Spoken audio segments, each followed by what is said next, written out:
This is the podcast you should listen to all the way through.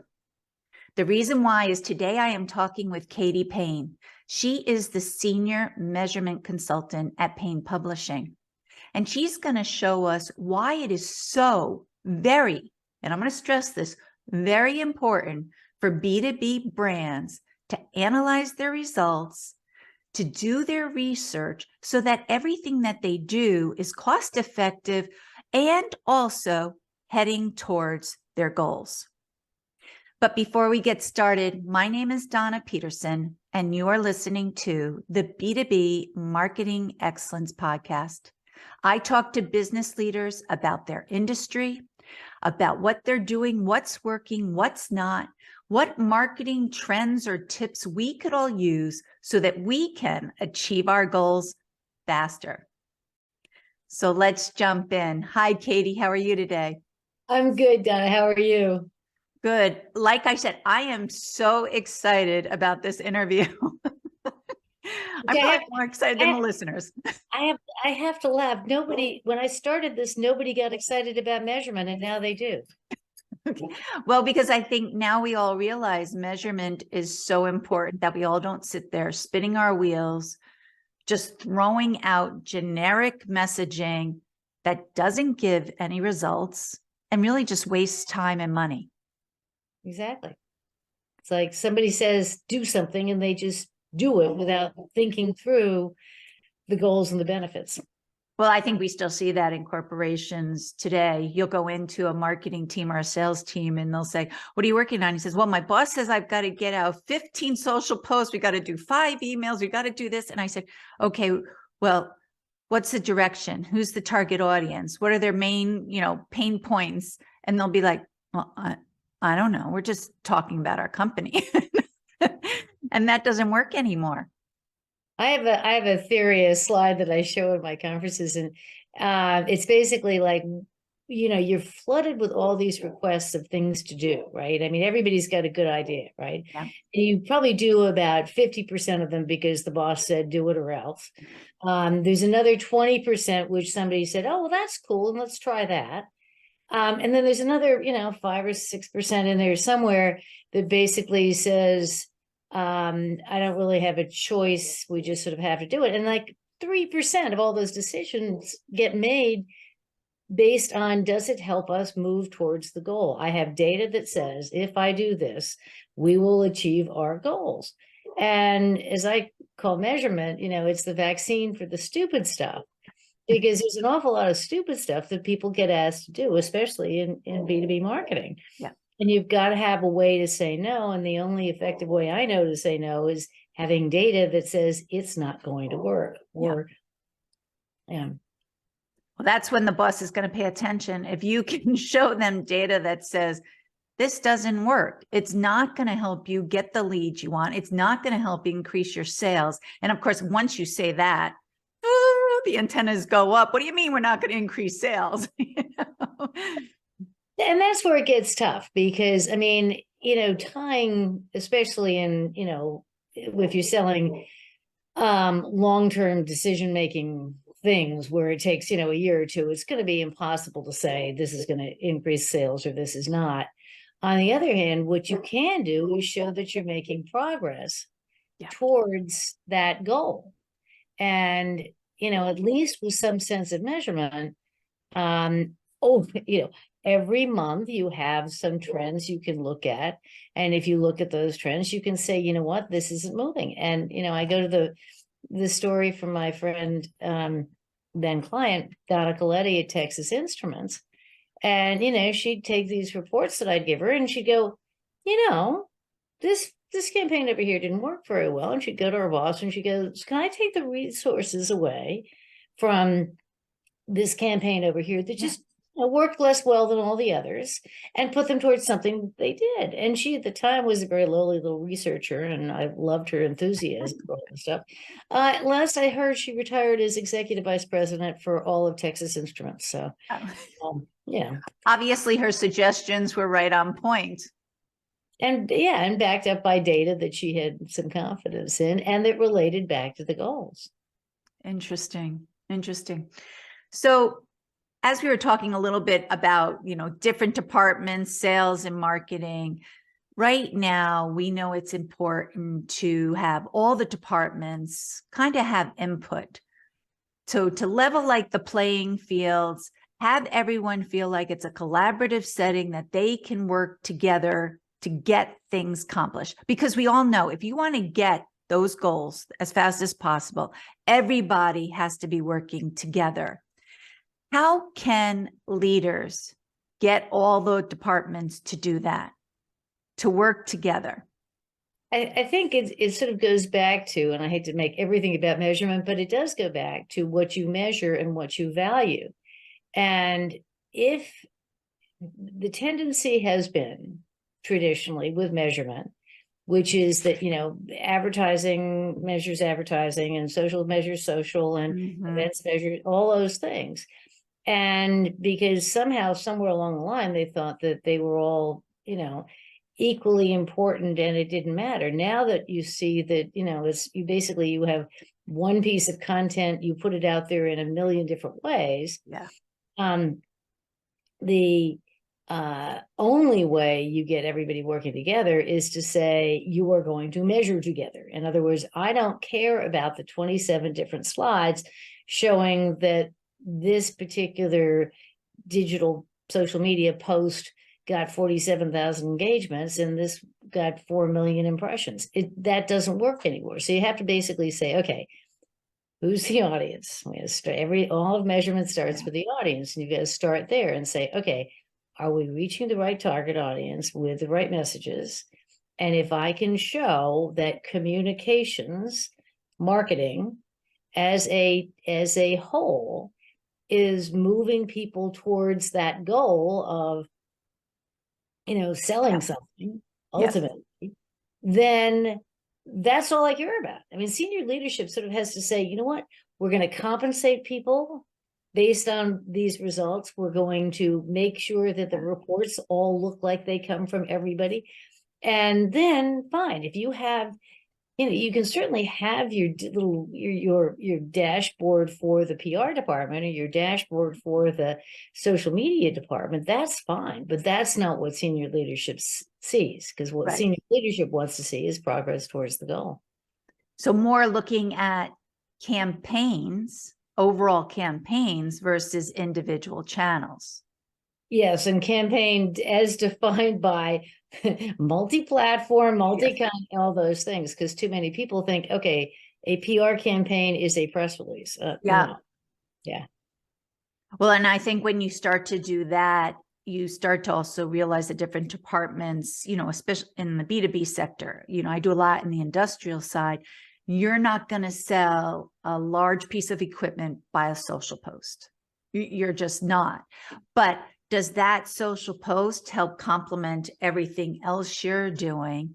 Yes, it does, because it is about building those relationships with the prospects, offering them value. And that's why if you can level those playing fields amongst your organization, you're going to see real results in a positive way. Yeah, absolutely. And I think, again, it goes back to, if the goal is to persuade members of a particular target audience of something, right? Yeah. Increase consideration, increase preference, increase whatever it is, you need to know a few things about that audience. And again, this is where measurement and research come into play, which is that you need to know where they go for information. Yes. And what sources they trust. And my favorite anecdote is that when Microsoft did some research as to who buys their big enterprise products, we're not talking laptops, we're doing a big thing.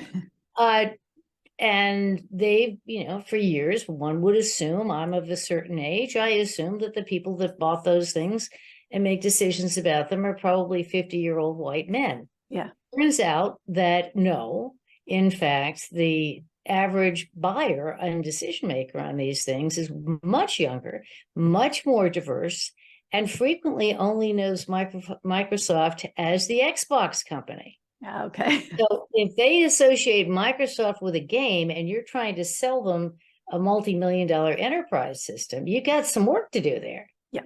And And similarly, when I was working in life sciences and, you're selling pipettes, Yeah. what's the difference? It's not that what they care about. Again, turns out people that were making these buying decisions were younger, absolutely firmly committed to sustainability. And if you didn't have some proof that you are sustainable and Green. recyclable or Yeah. whatever it happened to be, you had no credibility. So you had to have that understanding that these people are making decisions based on my friends in college talking to me in a private Yes. Facebook group about what the most sustainable products are out there. Yes. And, so you have to have that kind of level of understanding of your audience if you're going to understand what's working and what's not working. And you're absolutely right. And we see it in very successful organizations. The top priority is to know and understand the audience. And how they do that, which you covered, is about conducting research before you start doing your marketing campaigns so that everything you do is cost effective and it is moving that business needle. Well, and also, you need a benchmark, right? Measurement Yes. is essentially a comparative tool. And so therefore, if you don't, 10% of something, it means nothing unless you actually know that you started out at 5%, 10% looks great. Right. If you started out at 50%, now you get 10%, it looks terrible. So you have to have that basic foundation of research and statistics before you can actually figure out whatever, what's working, what's not working. Right. And I totally agree with that. But what I don't get is I don't understand why so many companies like to skip the research phase because they're just in a hurry, and I'm guilty of being rushing sometimes, you can hear it from my family all the time, but companies are in such a hurry to just get it out there in the marketplace that they don't do the research. Why is that? Well, my theory is that in some upper level leadership boardroom, a number went down, right? Whether it's sales or share of market or whatever it happened to be, somebody got, shall we say, upset about a directional number, at which point, and I've been in numerous boardrooms when this happens, somebody will say, well, we just need more social media or buy us more PR. And then that comes down to, again, starts a minor feeding frenzy of all the various assorted people who have to do this. And now we have to do something because somebody up there said, hurry. We have to fix this right now. Yeah. And, my classic, again, measurement is just so much fun because you get to do these things. Because literally, we had an exact same thing. It was a software company out in Silicon Valley. I can't remember what it was they were selling, but literally the order came down. Buy me some more PR. Now, never mind that you have to earn it. That's the definition of it. But my client was able to say, well, actually, in fact, we received more press coverage and we get more messages out there, and more of the press coverage left people more likely to buy our product than these other 5. This campaign over here performed 5 times better than all the rest of these things. And they went, oh, okay, so there must be something else about this. There's a reason why it's not selling. Yeah. Turns out that it was a software product. Let me see if I can get this right. It was a Macintosh-based software product, and all the people they were selling to only had PCs. I don't know. It was even better than that. It was better than that. It was like the salespeople. It was, and none of the salespeople had Macintoshes in their offices. So how could they demonstrate it to anybody?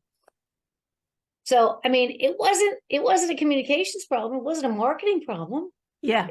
It was completely and totally lack of understanding of the audience and what you needed to do to be able to sell it. Yeah. And also, if you're not playing with it, if you're not fiddling with it on your own, how could you possibly sell it to somebody else? Yeah. Yeah. That's exactly it. You know, and it's just, it happens, you know, I've been doing this for 35 years now, which is a Yeah. kind of scary thought. I've been measuring marketing and communications for 35 years, but, you know, we've seen a lot of things change. Obviously, you know, social media came along, now Chat GPT comes along, you know, all this stuff, web came along. I can remember sitting in a boardroom with a whole bunch of B2B banking financial types saying, oh yeah, this internet stuff, it's just a fad. We're not going to pay any attention to it. Yep. But what I've seen over the years is no matter what the technology is and all the advances and everything else, it still comes back down to stop, identify the target audience, Yeah. identify what makes them tick, what they Mhm. trust, what keeps them up at night. Yeah. Then you have a campaign, perhaps, that solves their problems. That Mhm. campaign may be made up of a whole bunch of different tactics like events or earned media or social or marketing, you know, and Google AdWords and whatever it happens to be. And you can measure all those things individually, but ultimately, you still need to measure whether the audience prefers or is considering your product. Yes. Yeah. And it's funny, I think marketing, we kind of shoot ourselves in the foot sometimes because we always keep putting different names or titles to things, but you, like you just said, it's still the very same back when a lot of my B2B clients were only doing postal campaigns because that, you know, that and space ads, that's really all there was. There was no email, there was no banners. But it was the same thing. It was all about make sure that you got the message in front of the right audience and make sure the message spoke to the individual. That hasn't changed Mm, for years. So I don't know why we keep trying to mix it all up. I just think it has to be a consistent messaging. And then, like you said, we've got to measure what is working and what is not so that we can take the stuff that's not working and put it over in the slots that is working so that your company can grow. yeah. I mean, one of the simplest things that you can do is, you know, take all, say you've done at least at the end of the year or the end of the quarter, ideally. But you can, with some metrics and some data, you can put it on a grid and you can say, you know, on the vertical grid, this succeeded very well. This fabulous success, not so much. Do it this way and say lots of resources, not very many resources. And even if you don't have the data behind the resources piece, I call it use the PETA scale. In other words, to what extent is it a pain in the ass versus easy peasy? Yeah. So if one is easy peasy and 10 is, oh God, everybody's got to sleep on the floor to get this stuff done, then look at what's in each quadrant. And that way, at least you have a way to say to senior leadership or whoever's making you run around like chickens with your heads cut off, getting stuff done. Yeah. You can say, well, wait a minute. Let's look at the resources we put into this thing and let's look at the quality or the messaging, Yes. or whatever it happens to be, and make some intelligent decisions about that. Yeah. It was like before we started to record, I said something to you about how I was guilty when they first came out and said, oh, you've got to be blogging or you got to do the social posts. And it was a quantity thing. How many words are the blogs? How many times we posted on LinkedIn? How many times we did Twitter? And finally, it caught me. It's not the quantity, it's the quality. Well, it's a combination of the two, because you in order Yeah. to actually penetrate anything, and you know, you've got to have If you're enough. too brought out, right, right. Yeah, you have to have enough amplification of whatever it is you're doing so that it people retain it in their heads, because there's just so much stuff out there. And you know, whether the right number is 10 or 100, you still need to, you know, bang people over the head with the same message enough so that it gets through. But at the same time, the other side of it is it also has to have the quality. It has to have the right messages in it. It has to have the, more importantly than ever now, is it has to have the right visuals in it. Yes. Yeah. Back in the day, it used to be, you know, we'd we would sit around and we would literally read articles and say, okay, this contained a key message. This doesn't contain a key message. Yeah. We've gotten farther than that. But what we see now is that the only thing that really moves the needle is visuals. Yes. So now you actually have to like pay attention to that piece of it. And, again, so often this happens so often when people will say, well, we did this campaign and I just don't understand why we didn't get these results. And I'd be like, well, how about the fact that this is I can't remember what the client was, but anyway, they had terrible visuals or no visuals at all. And it was like something that you really wanted to be able to see. And it's like, yeah, no, just describing this thing is not going to work. Yeah. And yes, it may look just like every other semiconductor out there, or it may look like any other box out there. Yeah. You can do much more than you think you can with visuals. One client, it's very funny. I was just working with him to try to figure out, again, how to measure everything in the spectrum of communications. And part of that research was a competitive analysis of what everybody else was doing out there in social media. What was the owned media thing? And this one company had, I don't know what kind of a director or what kind of a TV video guy they had there, but the most compelling short form videos I've ever seen. And these are like products that I have no interest in and don't understand. And I literally You still wanted to watch the video. And I wanted to watch the video, and people passed it on. And guess what? Because they had all those things that were capturing the audience and it contained a key message, they were being much more successful. Interesting. That is interesting. But having this is the thing where it's like having that data to be able to go back to the client and say, no, you don't need more social media. Right. You need more short form videos in any form you want them. You can put them on YouTube, on your website, whatever. But it's the short form video that's getting messages across there. Yeah. Nobody would have believed me if I didn't have the data. Yeah. And I totally agree with that. Even with this podcast, most people, I send them the podcast, they're not going to sit there and listen to it for 20 to half hour, whatever the timeline is. But if I do a short form video with a small little section, it entices them. And then they do listen to the whole thing. We see a 12 times better response rate from short form versus long form. Yeah.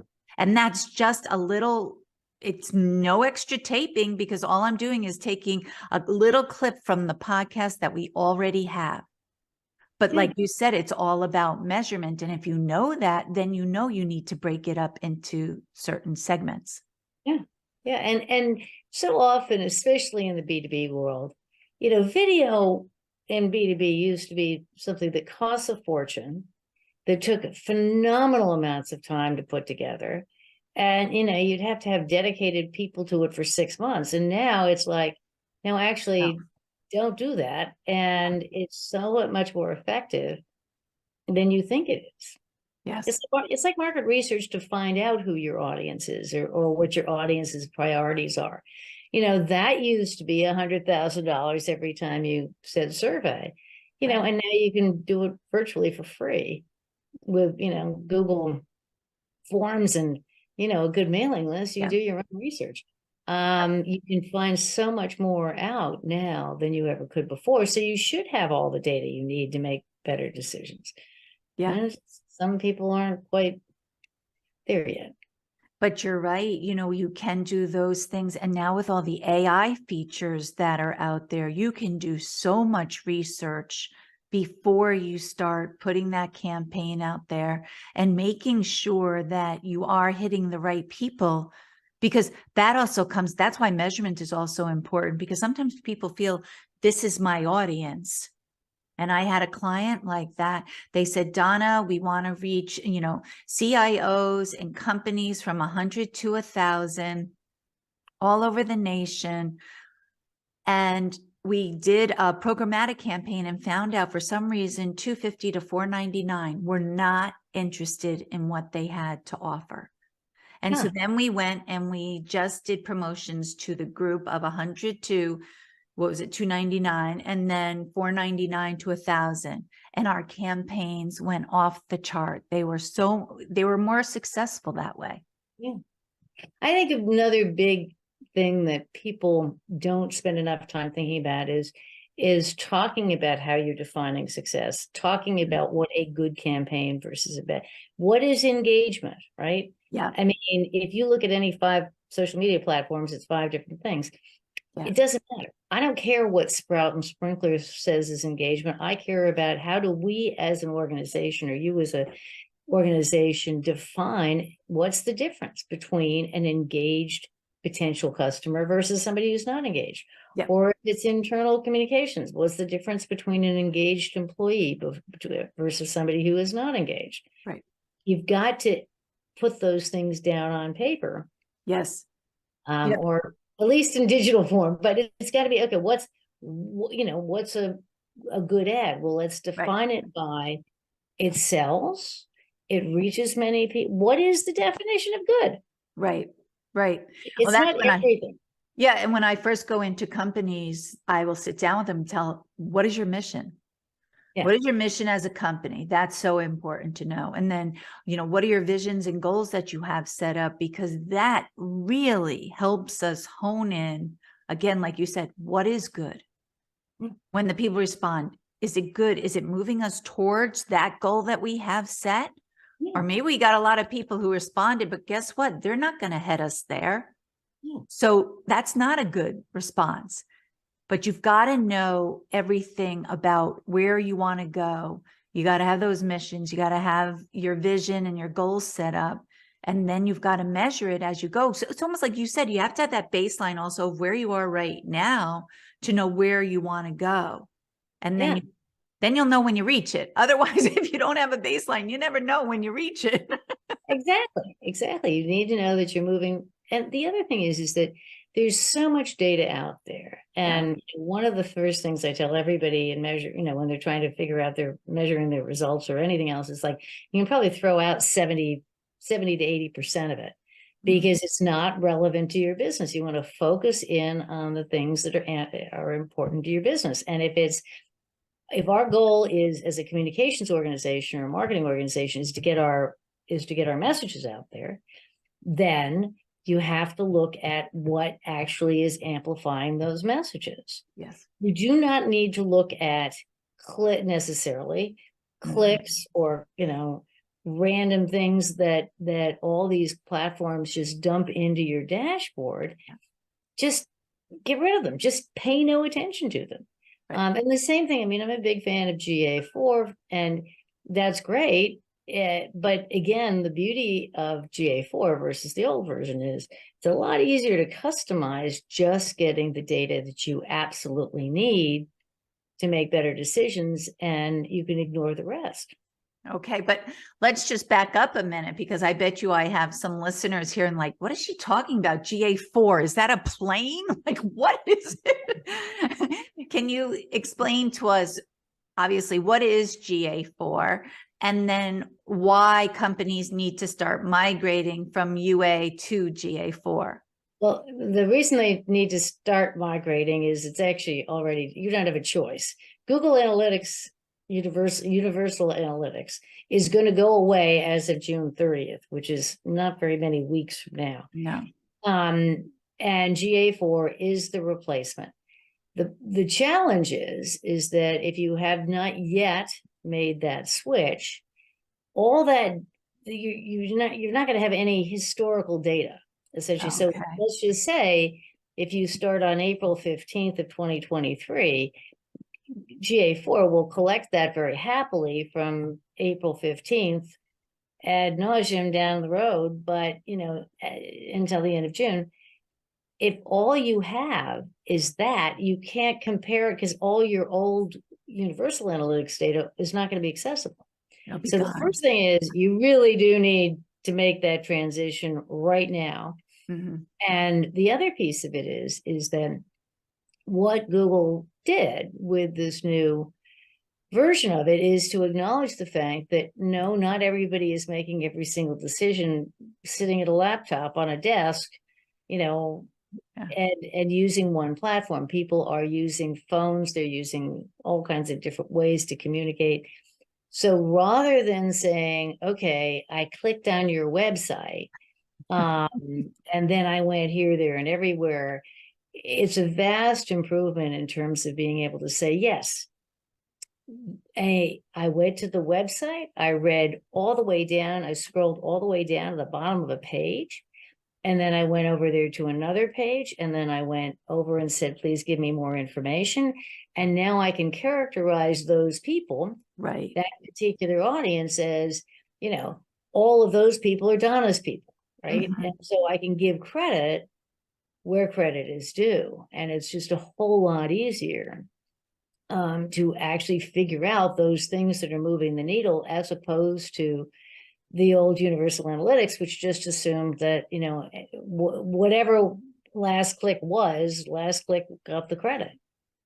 But now it's data driven. I mean, last click still exists, but now that's all data driven. And so Google is using its own AI to basically say, yeah, these are the things that are actually moving the needle, not just this last click thing. And boy, is that going to be helpful in really knowing and understanding your audience. It's going to be so useful because, and it, you know, really does enable you to say, yes, this audience came to us from, you know, from Twitter or from TikTok or wherever it came from. And, you know, the TikTok people, well, they went this way in the website, you know, they went all over here, but the people who came in from this ad in the trade publications, well, they actually went almost straight to the call me later, you know, call me now button. And so it's just, it's a huge revolution in terms of how we can measure the effectiveness. Now, again, it's the effectiveness of what is done on your website, right? So it's not necessarily, you're going to have to do your own research to figure out the relationship between what goes on in your website and actual sales or sales goals or whatever. That's your internal data. But GA4 allows you to create all these little micro conversions, many of which can be easily attributable to like an event or a podcast or something like that.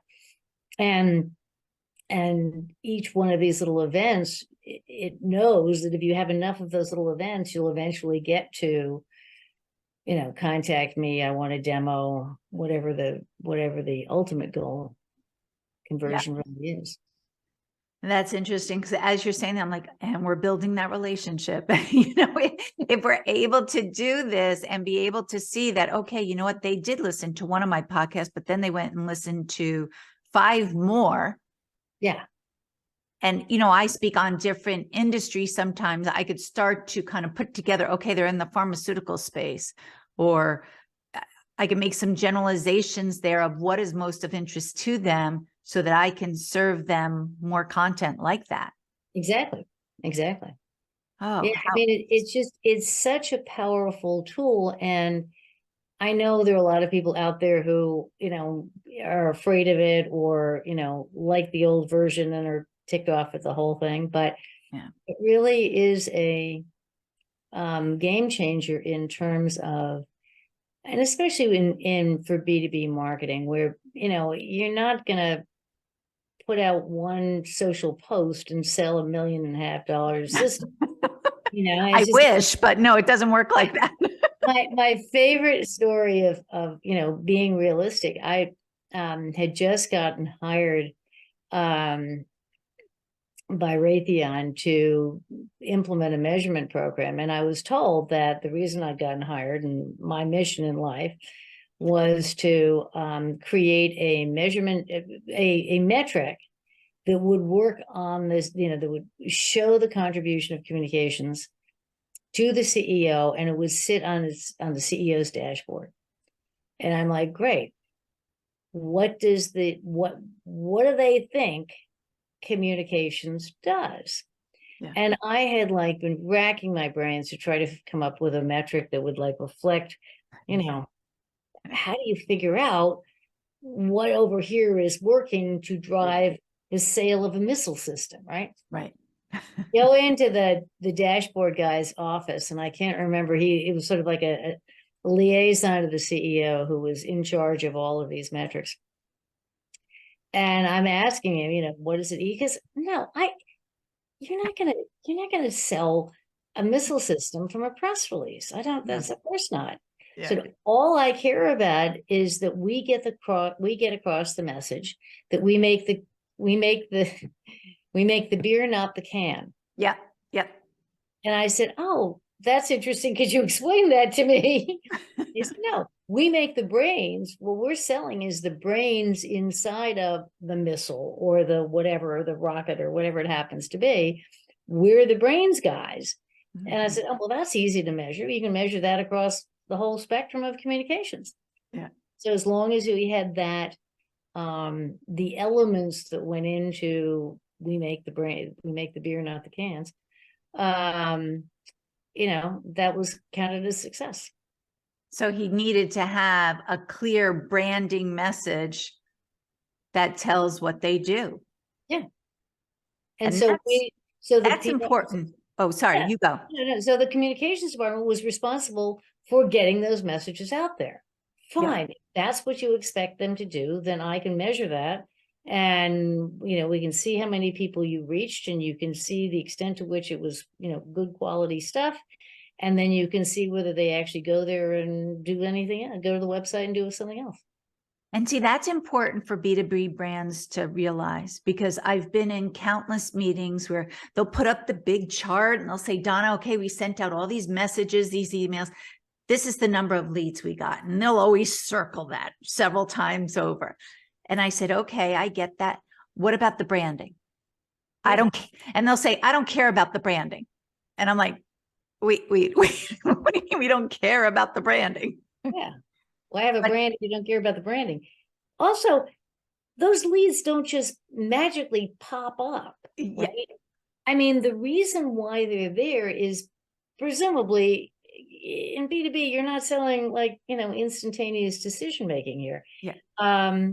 So why? What's behind that? And how long does it take to convince them to actually do something? And oh, by the way, if you've done it right, you've kept them in the funnel instead of letting them go someplace else. Right. It's like what you talked about before. It takes several different touches to get that person to become that lead.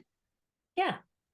And especially on the B2B, the industrial side, you're not going to get it from a one-off thing. It has to be multiple touches that finally bring them in. So branding is very important, because that's where that relationship starts, but you just build it more that, oh my goodness, the person's reading the message. They're like, they get me. They have what I need to fix my problem or achieve my goals.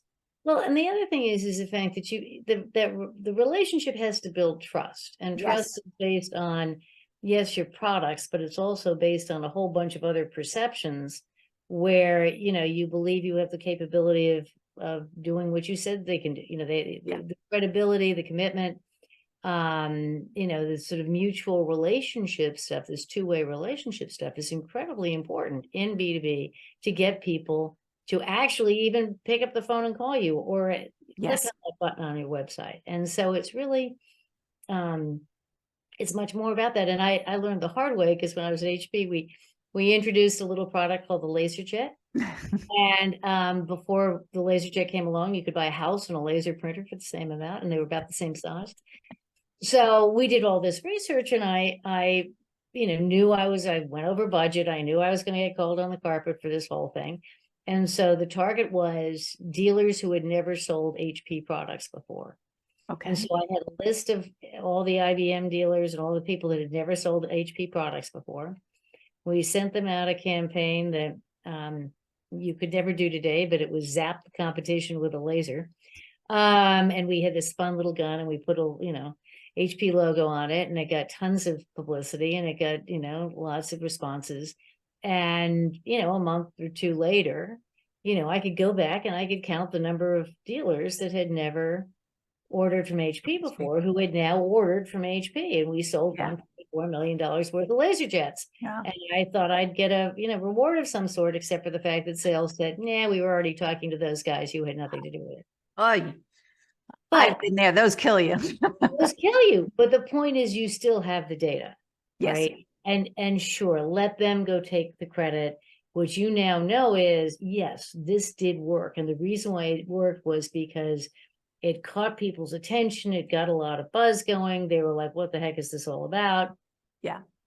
And now, that was before you had, GA4, Google Analytics and everything else. But now you could say, okay, this landed on this desk then. And then how soon after that did this many people do these things on the website to find out more information? Yeah. Yeah. Well, I think from what we've just talked about, our listeners will definitely realize the importance of, one, doing the research, of truly knowing and understanding their audience and the industry that they're in. But then as they start to go out, make sure you're measuring it so that you can understand, well, one, get that baseline, but then understand, are you heading in the right direction for your unique company? Because every company is unique. Every company has their own goals and their own mission, and it's got to be heading towards those unique things. So I really thank you very much for all your insight here today. You're very welcome. It's great fun. I love this. Oh, I good. always love talking about measurements. So. Oh, you sound like me. I could talk about marketing, and really my family is so sick of hearing about it. So I love talking to others. Exactly. Thank you very much, Katie. Oh, you're welcome. Thank you for having me, Donna. It was a pleasure. You're welcome. Talk to you later. Bye. Bye-bye. Thank you for listening to the B2B Marketing Excellence Podcast. Please hit the subscribe button below so you don't miss our next episode. And in the meantime, if you'd like to talk to me, please feel free to send me an email to dpeterson@worldinnovators.com. Till next time, have a great day.